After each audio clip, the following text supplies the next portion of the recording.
welcome, Misties, to our podcast, Within the Mist, a hidden place where we tell stories and legends about the likes of cryptids, ghosts, and other mysteries for our, and hopefully your amusement.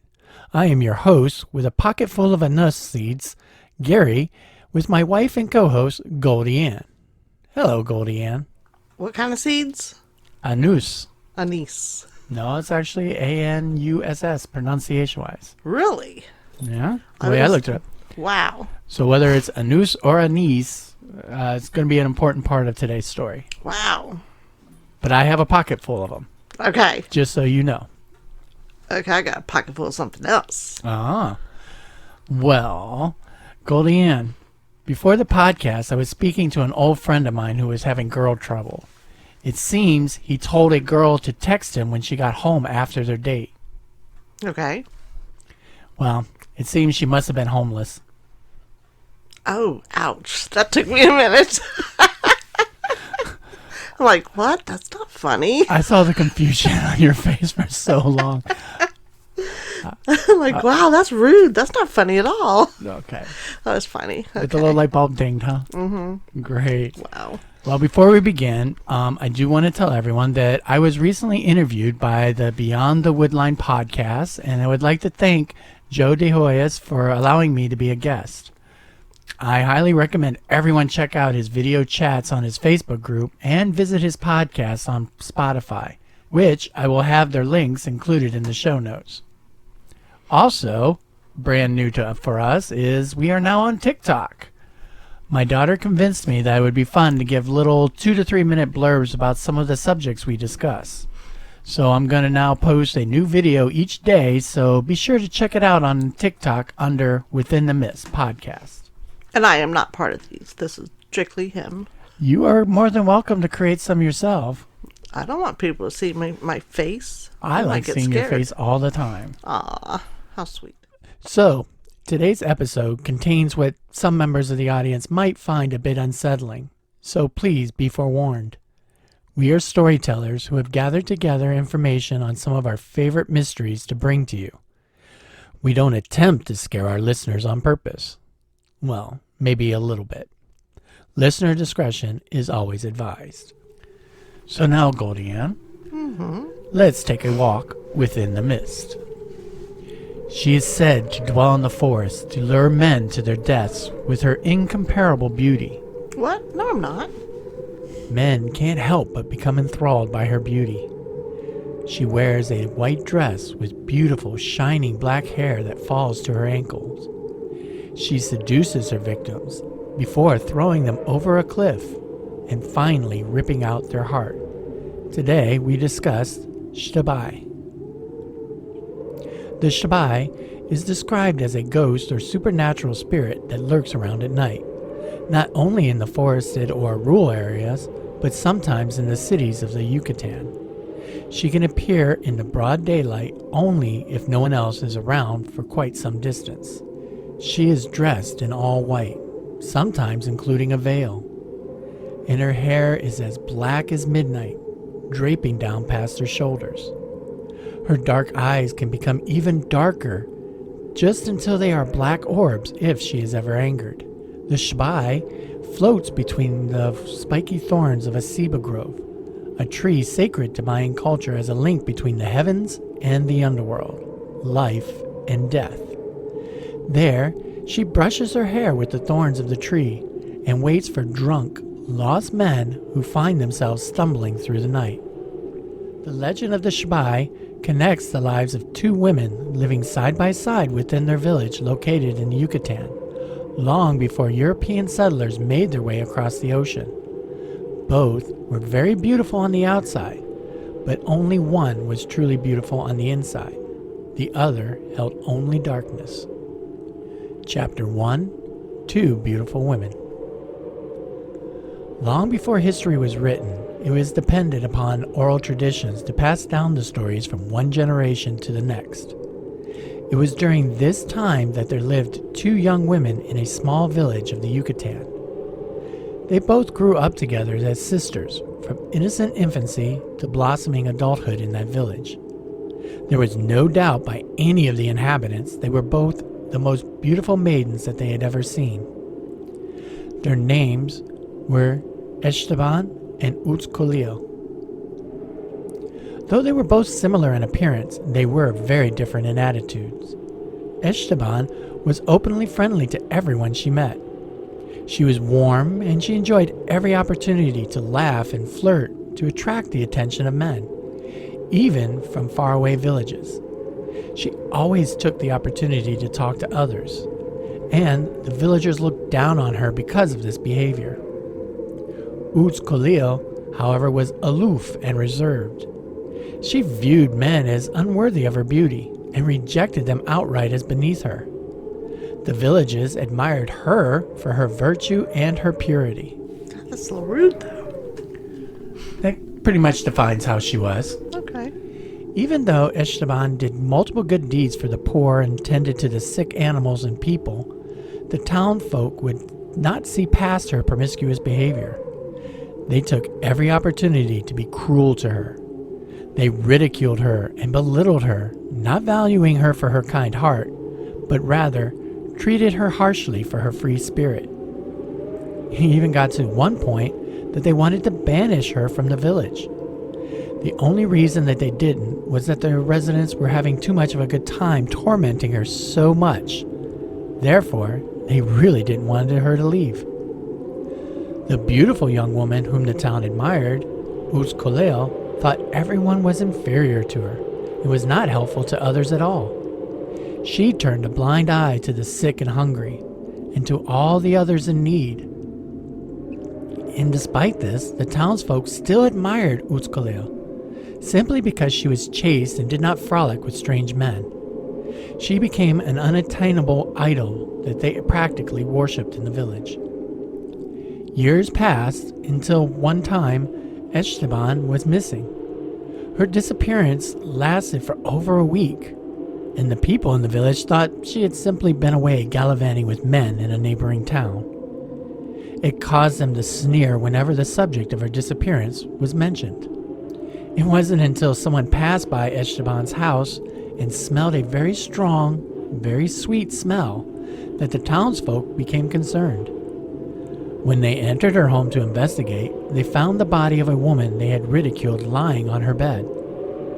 It was surrounded by beautiful flowers, and she was smiling and looked completely serene.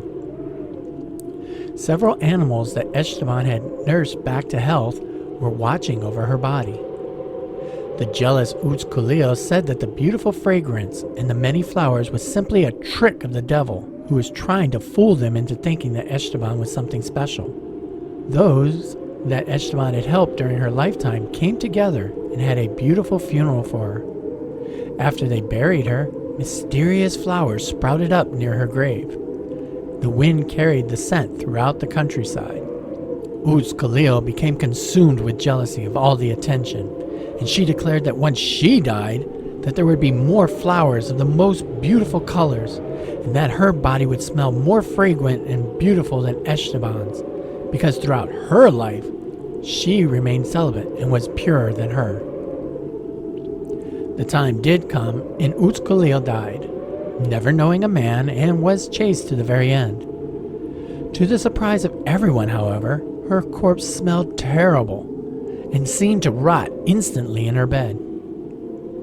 No flowers sprouted near her. The town had a funeral for the old maid Utzkolil and had to place many flowers on her grave in hopes of overcoming the otherwise foul smell. The day after the ceremony, all of the flowers were dead, and the horrible stench returned. In death, both women were transformed into flowers. The kind-hearted Xtabay became a sweet-smelling flower, while the bitter and jealous Utzkolil became a stinking cactus flower. It's an interesting story. I mean, of course, the women themselves, I like the nice, sweet woman, but I'm not sure how this has anything to do with this scary lady that kills people. Ah. Well, except for, maybe that mean one, maybe. The Utzkolil? Yeah. Well, the story even goes farther, because this story could have been a moral tale about how to judge people more on their heart than on their beauty alone. The kind Xtabay peacefully moved on into the afterlife, while Khalil did not. In fact, her bitterness continued long after her death.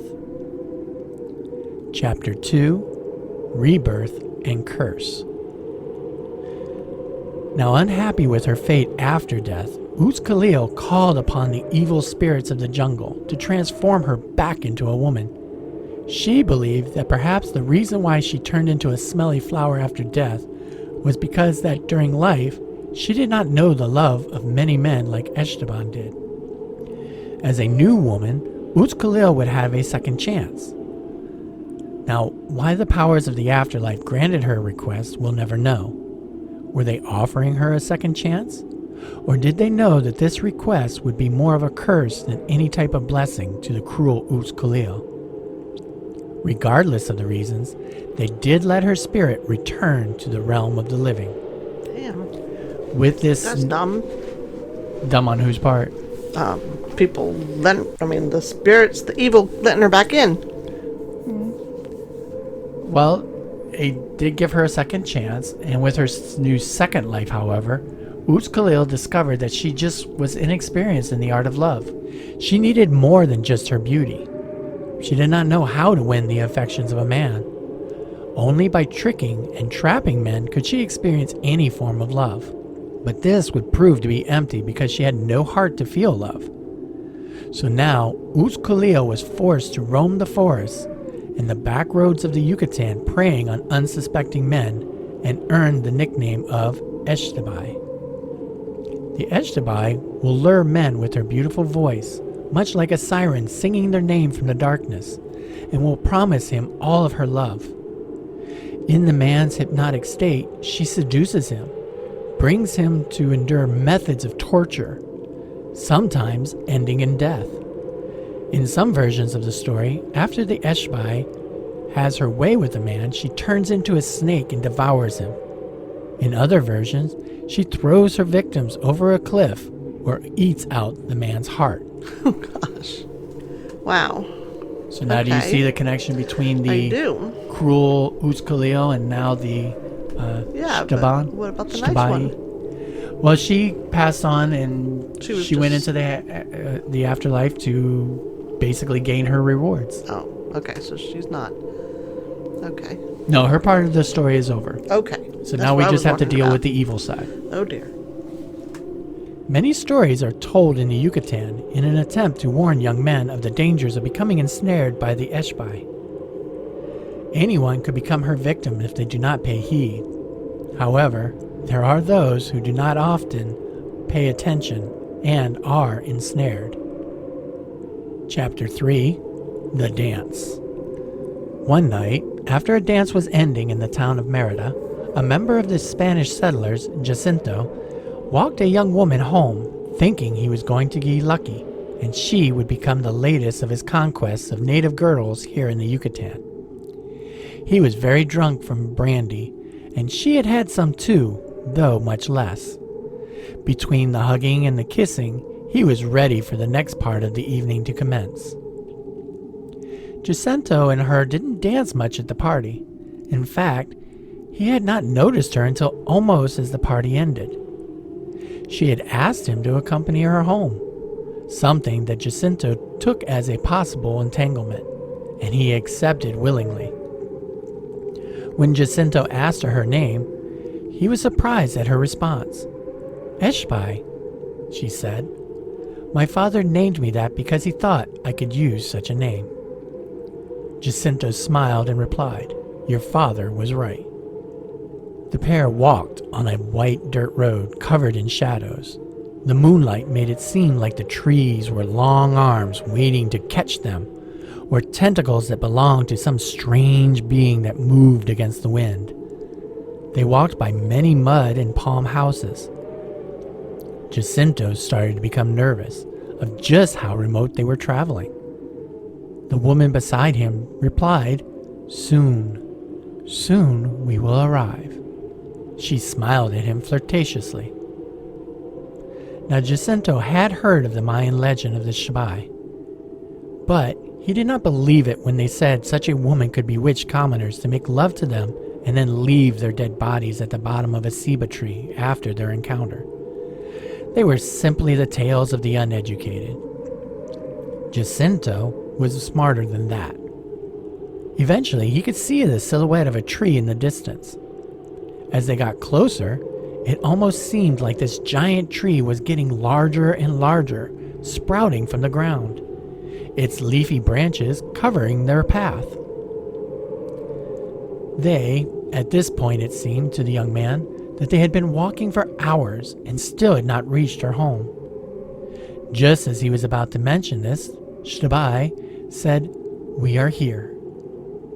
"Where is your home?" asked Jacinto. "I only see a giant tree whose roots look like claws digging into the earth." "This is my home," Xtabay replied with a giggle. "Under the tree is a door." Jacinto was in complete surprise. "Don't be scared," she said to Jacinto. "My father designed this entry that goes with our traditions. You will notice that behind the tree and under this trunk is a home. To elaborate further, the tree covered the entrance of the home." Jacinto could just make out a faint light coming from the home. "I lit a candle so I wouldn't hurt myself in the dark. My parents aren't home as they are in Merida. I'm not sure if you want to come in. People may talk, but I don't care," she said. Jacinto's fear left at this point, and they entered the home, and Xtabay led Jacinto into a room. Jacinto, thinking that this was the moment he was waiting for, was in for a surprise. Instead of a bedroom, it was a cave filled with stalactites and stalagmites. On the wall, there were statues of demons who seemed to be laughing at each other and at Jacinto. Xtabay told Jacinto not to worry, that they were just statues, just rocks, even though they seemed to move when Jacinto looked away. The two continued to walk further into the cave, and at one point, Xtabay let Jacinto know that they were almost there. She led him to a place where they could rest and sit. He was beginning to feel suffocated, and his heart was beating wildly. His head was finding it difficult to concentrate. At one point, it seemed to him that Xtabay was flying. They arrived at a green space deep within the cave. There, Xtabay seemed to be waiting for him, naked, with colored lips and demonic eyes. She reached towards Jacinto, her hand pressed against his chest. But the touch wasn't delicate. It burned, it cut, and it felt as if her reach was pushing into his very chest, reaching for his heart. The heart felt like it was squeezing, and he became even more difficult for him to breathe. The pain was intense. Her smile was evil. It was at this point Jacinto passed out, overcome with tiredness and exhaustion. He awoke the next day at the base of a ceiba tree. His neighbors had thought he had died, and to their surprise, he was still alive. Jacinto later told his story to an older man from his pueblo. After hearing the story, the old man told Jacinto that he did meet the real Xtabay. The young man was confused, though grateful, as why he was still alive. The old man explained that the reason he lived was because he was not an indigenous person. Xtabay only seeks her revengeance against Mayan men. You didn't like the story? No, I do like the story. It's just, I kept thinking something was going to happen, and it didn't happen. It was just kind of, I don't know. Well, this is more of one of those warning tales that the villagers would say to prevent their young men from doing what Jacinto did. Right. So he escaped with his life in order to warn others not to make the same mistakes he did.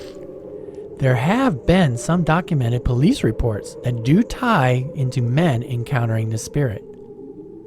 Chapter 4, The Disappearance of Isidro Canton.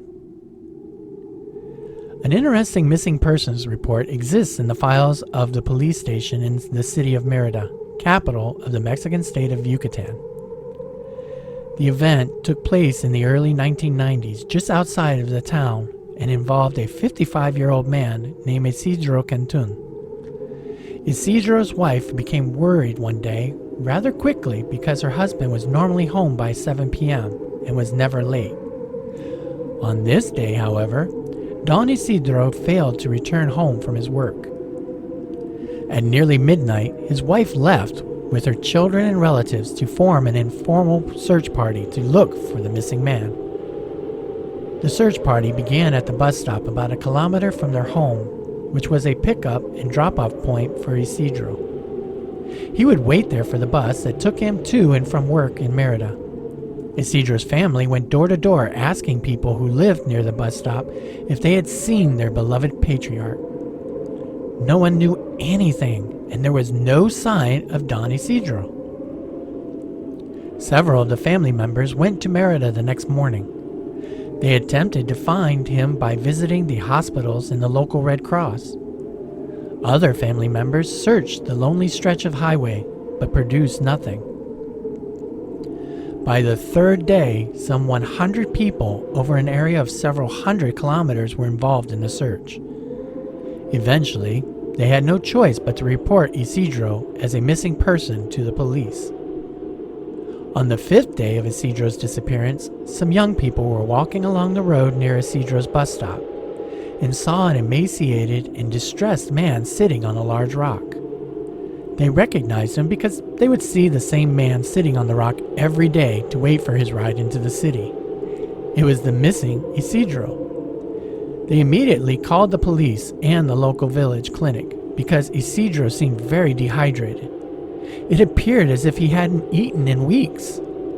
His frail body seemed to be nothing more than a skeleton.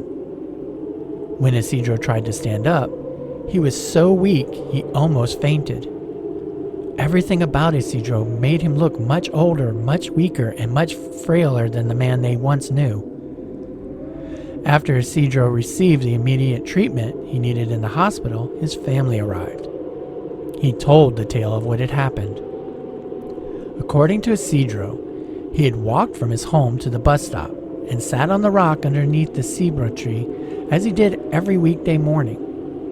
While sitting there in broad daylight and under normal weather conditions, Isidro heard a voice coming from the jungle. It was a soft, feminine voice that seemed to sing his name. When he turned around, he saw a beautiful woman with long black hair dressed all in white. She smiled at him and asked him to follow her into the mountain. Isidro tried to resist, but he felt himself being pulled along. That was the last thing Isidro remembered. He woke up on the rock by the bus stop with no memory of what had happened during those missing days. Old-timers in the area who heard the story rolled their eyes at him and wondered why Isidro, alone on the edge of the jungle, did not carry with him the seeds of the anus plant. Once the female apparition had appeared to him, he could have just sniffed the seeds in order to snap himself out of the woman's trance.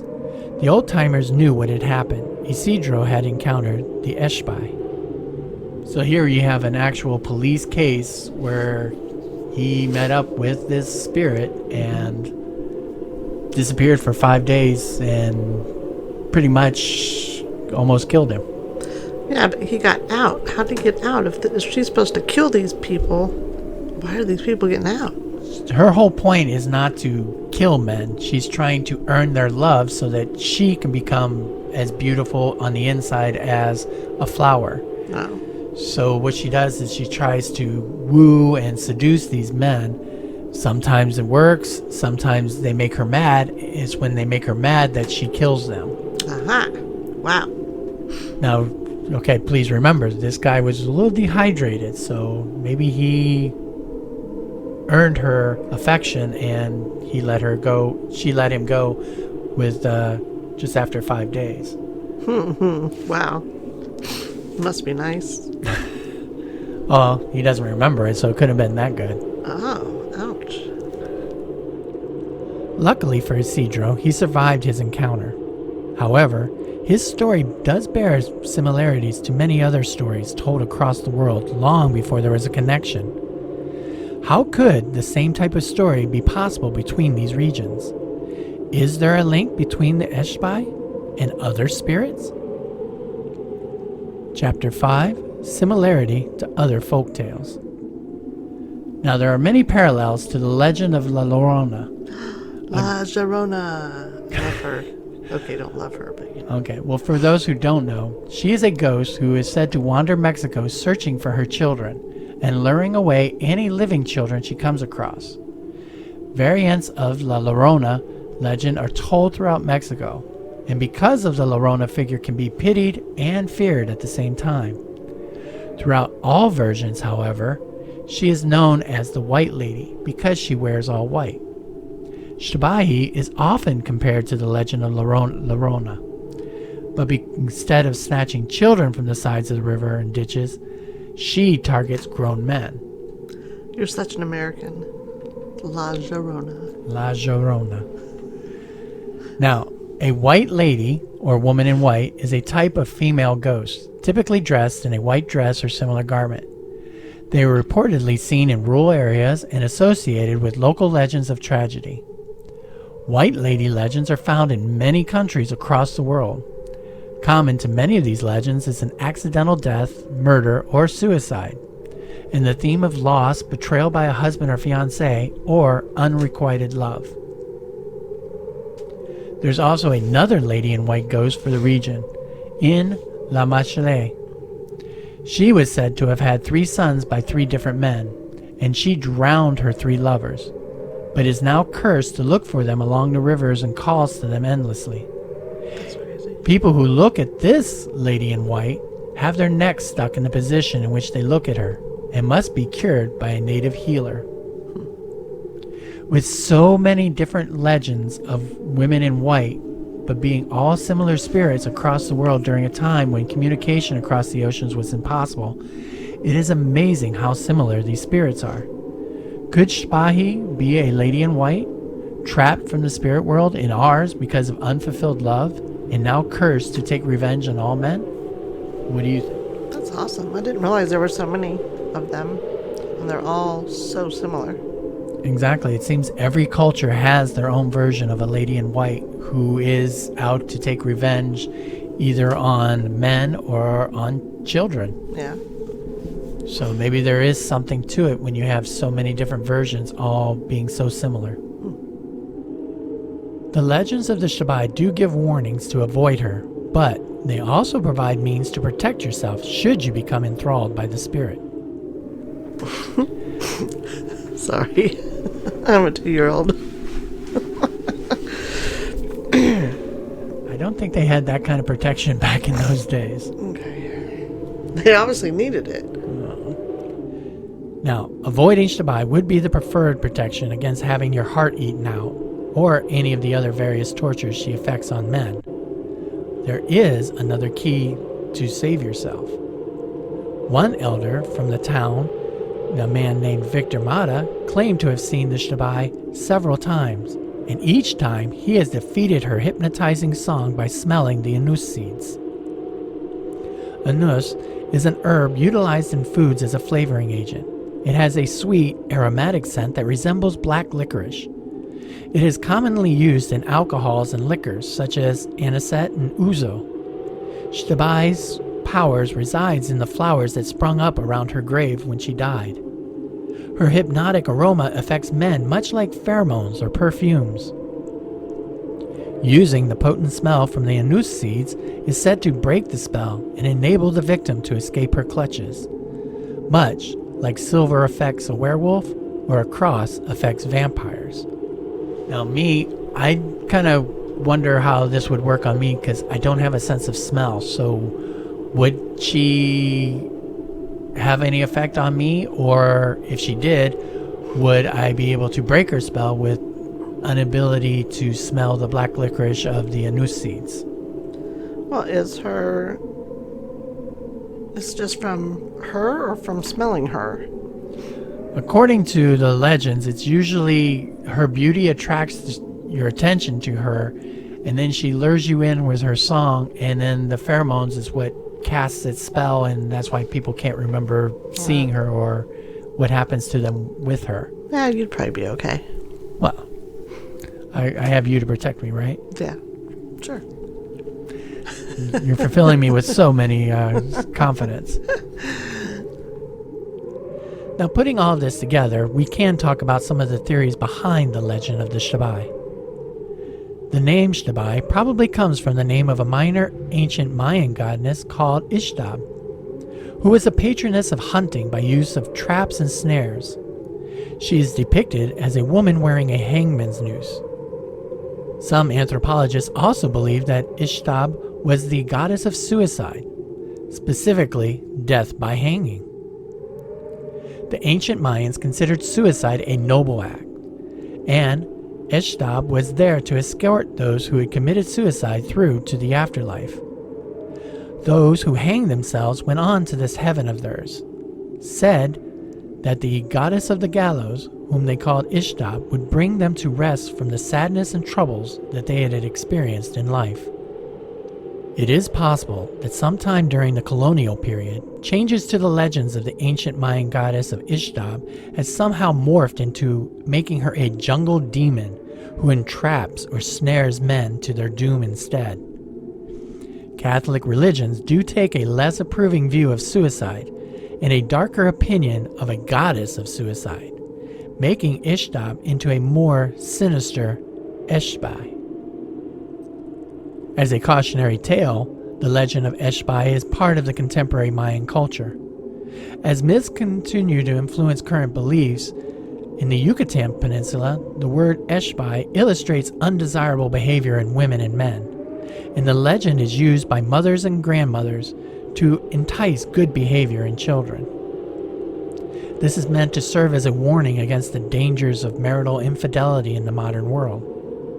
Xtabay's victims are generally husbands who have ventured from their homes at night to drink alcohol and seek the attention of other women. The myth warns of the need to resist the temptations that they will face in adulthood. They have to avoid going out at night, drinking and cheating on their partners, else they face the spirit of the woman in white. But in the actual, they have it just men. Exactly. And this serves as a warning against the dangers of marital infidelity in the modern world. As far as popular culture is concerned, there are many movies that utilize the woman in white. However, I can only find one movie that actually attempts to utilize the legend of the Xtabay. The movie, entitled Tragic Jungle of 2020, is said to be inspired by the poems of the Xtabay.